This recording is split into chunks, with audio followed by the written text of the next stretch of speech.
Terima kasih Anda masih bersama kami. Bagi Anda yang baru saja bergabung, kami hadirkan kembali 3 berita utama hari ini. Diduga korsleting listrik, gudang rongsokan di Garut ludes terbakar. Petugas Posyandu bantah tuduhan adanya pungutan liar saat pendistribusian MBG di kota Tasikmalaya. Kementerian Kesehatan menyusun peta jalan kesehatan penglihatan Indonesia untuk mencegah gangguan penglihatan mata.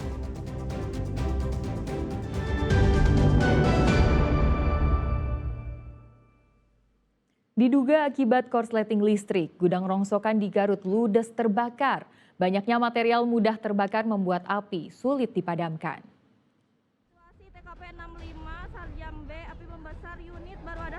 Api tiba-tiba berkobar dari sebuah gudang rongsokan di Kampung Sarjambe, Kecamatan Leles, Kabupaten Garut Minggu siang. Api yang membesar dengan cepat membuat warga sekitar panik. Petugas pemadam kebakaran Pos Leles yang tiba lebih awal ke TKP melakukan pemanggilan bantuan tambahan dari Pos Komando Pusat dan Pos Unit Limbangan karena api kian membesar. 4 unit mobil pemadam dikerahkan, belasan petugas damkar dibantu warga langsung melakukan pemadaman. Dugaan sementara api muncul karena korsleting listrik di bagian belakang gudang. Banyaknya material rongsokan yang mudah terbakar membuat api dengan cepat meluas dan melalap semua bagian gudang. Hal ini pun menyulitkan proses pemadaman. Api baru berhasil dipadamkan setelah 6 jam.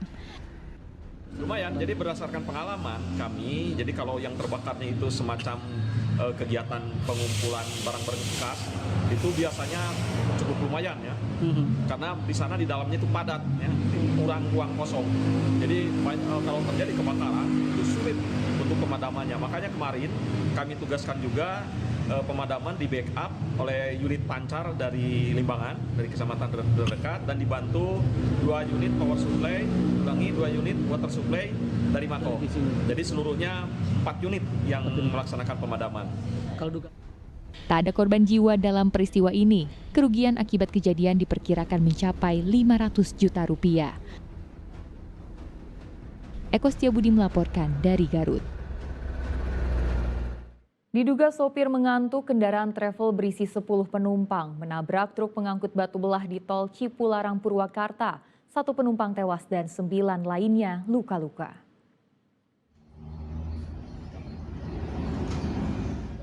Mobil travel ini ringsek usai terlibat kecelakaan dengan sebuah truk pengangkut batu di kilometer 77 jalur B Sadang, Purwakarta. Kecelakaan ini terjadi saat kedua kendaraan sama-sama melaju dari arah Bandung menuju Jakarta. Saat melintas di TKP, pengemudi kendaraan travel diduga mengantuk hingga menabrak bagian belakang truk. Kerasnya benturan membuat bagian depan travel hancur. Insiden ini menyebabkan 1 penumpang mobil travel tewas di lokasi kejadian, sementara 9 orang lainnya alami luka-luka. Tiba-tiba aja nabrak itu, Pak. Dari belakang, tiba-tiba supir travelnya turun. Kencang, Mbak? Kencang, nabrak kencang. Turun, dia bilang gak inget apa-apa lepas turun supir itu, supir travelnya. Ada kemungkinan supirnya ngantuk itu, Pak? Ada kemungkinan itu, saya emang ngantuk dia bilang. Bapak melaju di lajur satu atau di lajur mana? Di lajur lambat. Sama mobil sama-sama jalan dari Bandung arah ke Jakarta. Setiba di TKP, ini pengemudi Daitran ini mengantuk. Diduga sementara mengantuk. Jadi demikian. Berapa orang dan? Untuk korban yang meninggal 1 orang, luka berat 1 orang, dan yang ringan itu 8 orang. Jadi sementara masih didata, diselidiki lebih lanjut, dan permasalahan ini diserahkan ke Laka Res Purwakarta. Jadi kita hanya menangani kecelakaannya pertama. Korban tewas dan luka langsung dievakuasi ke Rumah Sakit Abdul Rojak Purwakarta. Sementara kasus ini ditangani unit Laka Satlantas Polres Purwakarta. Zainal Arifin melaporkan dari Purwakarta. Seorang pria di Kabupaten Bogor dilarikan ke rumah sakit karena tangannya terluka parah akibat ditusuk benda tajam oleh istrinya.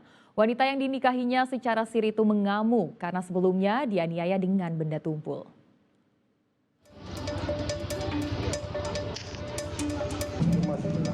Warga Desa Nambo, Kecamatan Kelapa Nunggal, Kabupaten Bogor, dikejutkan dengan pertengkaran suami istri yang tinggal di sebuah rumah kontrakan.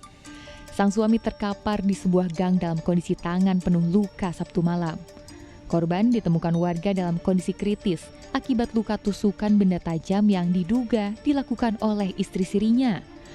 Pria tersebut lantas dievakuasi ke Rumah Sakit Kenari Graha Medika untuk mendapatkan perawatan medis. Peristiwa tersebut diduga dipicu cekcok mulut dan berujung saling menganiaya. Sebagian warga bahwa itu perihal permasalahannya ya masalah rumah tangga gitu. Intinya sih seperti itu sih yang saya ketahui. Info dari warga sih sebenarnya kadang-kadang ada cekcoknya. Ya mungkin cekcok dalam permasalahan rumah tangga itu info dari warga yang saya dengar gitu kan. Tapi untuk progres kejadiannya saya juga tidak tahu gitu kan. Karena itu info dari warga, emang terkadang cekcok rumah tangganya adalah gitu kan. Mungkin saat kemarin kejadian itu memuncak. Istri korban yang menjadi pelaku penusukan telah menjalani pemeriksaan polisi.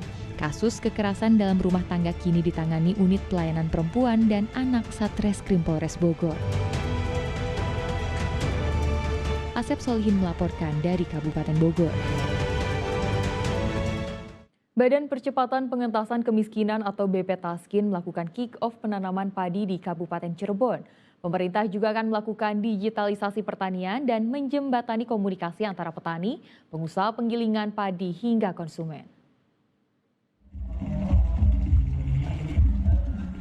Kick-off penanaman padi ini dilakukan Badan Percepatan Pengentasan Kemiskinan atau BPTASKIN di Kelurahan Pesalakan, Kecamatan Sumber, Kabupaten Cirebon, Sabtu siang. Penanaman padi dilakukan di lahan seluas 26 hektar. Benih padi yang ditanam ini dapat dipanen 4 kali dalam sekali tanam. Hal ini dapat meningkatkan produktivitas petani tanpa harus tanam ulang. BPTASKIN bersama kementerian terkait juga akan membentuk koperasi multipihak yang akan mengatur semua proses tanam, panen, hingga distribusi pasca panen ke gudang maupun konsumen langsung. Insya Allah untuk Jawa Barat saja sampai akhir tahun ini kita akan konstruksikan 7.000 hektar. Di Jawa Barat ada sekitar 700.000 lebih hektar luas lahan. 7.000 hektar kita akan targetkan tahun ini untuk menjadi bagian dari ekosistem tadi yang saya sebutkan secara kerja begitu.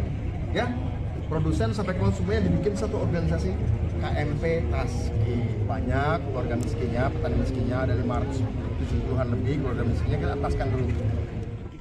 Pemkab Cirebon pun telah menyiapkan beberapa area untuk mendukung program pengentasan kemiskinan tersebut.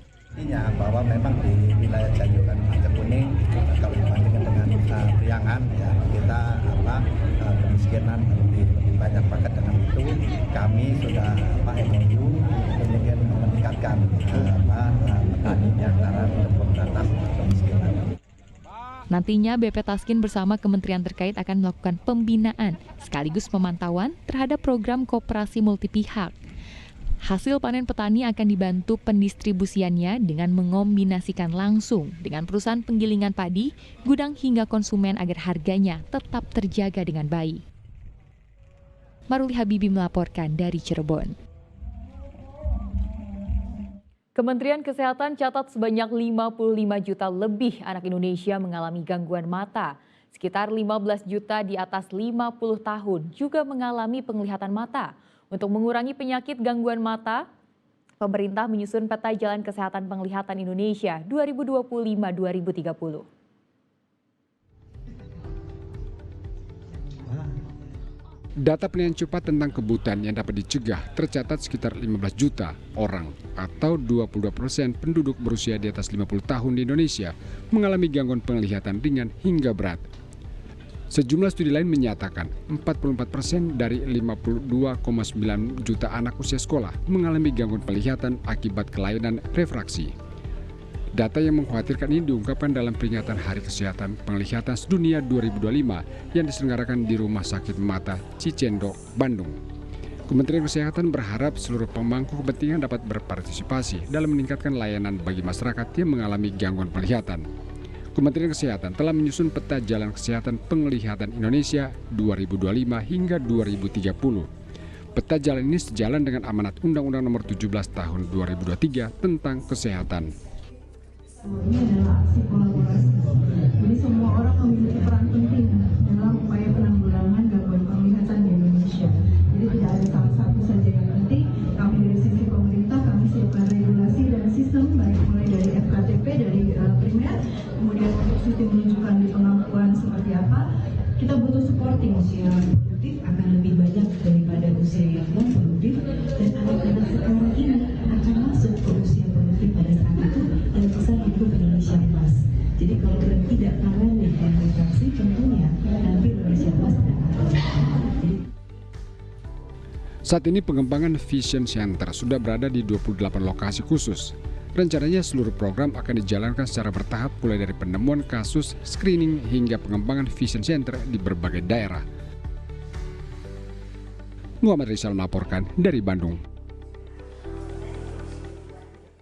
Dan laporan tersebut mengakhiri berita Jawa Barat hari ini. Jangan lupa pastikan Anda subscribe channel YouTube Liputan 6 SCTV Daerah.